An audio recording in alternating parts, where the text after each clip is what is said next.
నమస్తే న్యూస్ 24 తెలుగుకు స్వాగతం. నా పేరు హరిప్రియ. ముందుగా వార్తల్లోని ముఖ్యాంశాలు ఇప్పుడు చూద్దాం. ముఖ్యమంత్రి రేవంత్ రెడ్డి చొరవతో జగిత్యాల నియోజకవర్గ ప్రజలకు శుద్ధ మంచినీటిని అందించేందుకు ప్రభుత్వం చర్యలు చేపట్టిందని, ఫిల్టర్ బెడ్ మరమ్మతుల కోసం మొత్తం 14 కోట్ల నిధులు మంజూరు చేసినట్లు కరీంనగర్ పట్టభద్రుల ఎమ్మెల్సీ జీవన్ రెడ్డి తెలియజేశారు. ఇందులో భాగంగా జగిత్యాల జిల్లా రాయకల్ పట్టణంలోని ఫ్లోరైడ్ రహిత మంచినీటి పథకం మరమ్మతు పనులను ఆయన పరిశీలించారు. అనంతరం ఏర్పాటు చేసిన మీడియా సమావేశంలో మాట్లాడుతూ మిషన్ భగీరథ ద్వారా ఇంటింటికి నీరు అందిస్తామని గత ప్రభుత్వం ప్రకటించిన నీటి సరఫరా సరిగ్గా జరగలేదని ఆయన విమర్శించారు.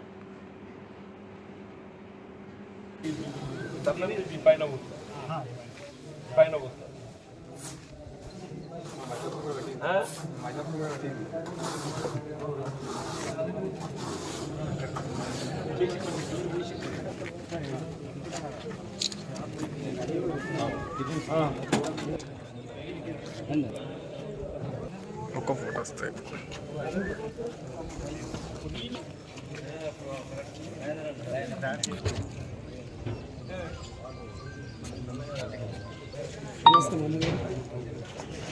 వాటర్ వచ్చి లావుడా నడిచి బంద్ అవుతుంది. నీళ్ళు ఇట్లా పొంగుతాయి.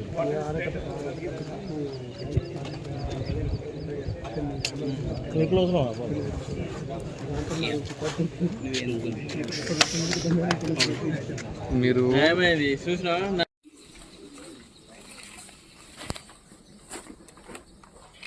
ఇప్పుడు రాష్ట్రంలో పట్టణాలే కానీ గ్రామీణ ప్రాంతమే కానీ త్రాగునీటి సరఫరా అనేది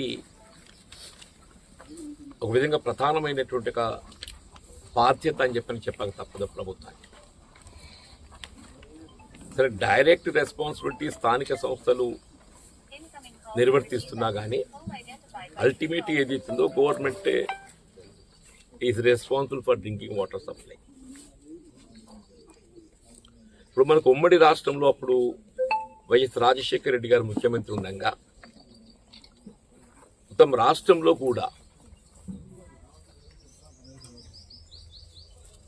పట్టణాలకు ఉండే అటువంటి ఒక సౌకర్యం ఏదైతే ప్యూరిఫైడ్ డ్రింకింగ్ వాటర్ సప్లై కల్పించడం జరుగుతుందో సేమ్ అదే విధమైనటువంటి ఒక ప్యూరిఫైడ్ డ్రింకింగ్ వాటర్ సప్లై గ్రామీణ ప్రాంతాన్ని కూడా కల్పింప చేయాలనేటువంటి ఒక భావనతోని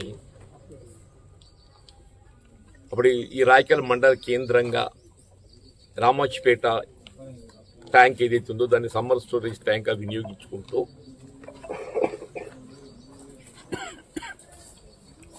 అక్కడి నుండి రా వాటర్ మనకి ఇప్పుడు ఈ కేంద్రానికి తరలించి ఇక్కడ వాటర్ను ప్యూరిఫై చేసి అప్పుడు ఆలం క్లోరినేషన్ ఉండే ఆలం క్లోరినేషన్ ఆ ఆలం క్లోరినేషన్ ద్వారా ఏదైతుందో ఇటు రాయకల్ పట్టణంతో పాటుగా అంటే అప్పుడు రాయకల్ కేంద్రం ఉండే మండల కేంద్రం ఉండే తదుపరి కాలం లోపల ఏదైతుందో మున్సిపాలిటీగా రూపుదిద్దుకున్నది. రాయకల్తో పాటు పరిసర గ్రామాలన్నింటినీ కూడా త్రాగునీటిని అందించాలి ఒక భావనతోని దీన్ని నిర్మాణం చేపట్టాం. Almost it was completed. దీన్ని వినియోగంలోకి తెచ్చే సమయంలోనే రాష్ట్రం ఏర్పాటు కాబట్టడము తెలంగాణ రాష్ట్ర ప్రభుత్వం ఏదైతున్నదో ఈ భగీరథ అని చెప్పని సెంట్రలైజ్డ్ వాటర్ సప్లై స్కీమ్ ద్వారా మొత్తం రాష్ట్రం అంతా నీరు అందింపేయాలని చెప్పని సంకల్పించటం. దాంతో ఏమైపోయింది, ఈ నిర్మాణం పూర్తి చేయబడి ఉన్నటువంటి యొక్క సిపిడబ్ల్యూ స్కీమ్స్ అన్ని కూడా ఏదైతుందో ఆ వినియోగం నిలిపేసింది. ఉదాహరణకు మన జగిత్యాల నియోజకవర్గానికి సంబంధించే ఈ రాయకల్ది కానీ పొలాసాలు ఒకటి ఉంది, జగిత్యాల మండలానికి సంబంధించి బీర్పూర్ మండలానికి సంబంధించి బీర్పూర్లో ఒకటి ఉన్నది. ఈ 3 ఉన్నాయి మన దగ్గర. ఇవన్నింటిని కూడా ఆపరేషన్ వినియోగాన్ని నిలిపేసి భగీరథ అని చెప్పండి భగీరథ ద్వారానే నీటిని మనం సరఫరా పొందడం, దాని ద్వారానే ఈ డ్రింకింగ్ వాటర్ సప్లై అందుబాటులోకి తేవాలని సంకల్పించాం. ఇప్పుడు రాష్ట్రంలో మన